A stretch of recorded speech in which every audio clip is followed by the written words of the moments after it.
সরিষা ইলিশ এইভাবে রান্না করলে স্বাদ আর ঘ্রাণ হবে একদম পারফেক্ট। আর এই রেসিপিটা আমার মায়ের কাছ থেকে শেখা। আশা করি আজকের এই রেসিপি আপনাদের অনেক ভালো লাগবে। তো প্রথমে একটা কড়াইয়ের মধ্যে দিয়ে দিচ্ছি সরিষার তেল হাফ কাপ পরিমাণে।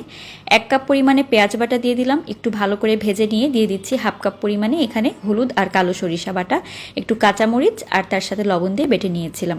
শুকনা মরিচের গুঁড়া 1.5 চা চামচ, হলুদের গুঁড়া হাফ চা চামচ আর তার সাথে স্বাদ মতো লবণ আর 1 চা চামচ পরিমাণে ধনিয়ার গুঁড়া দিয়ে খুব ভালোভাবে মশলাটাকে কষিয়ে নিচ্ছি।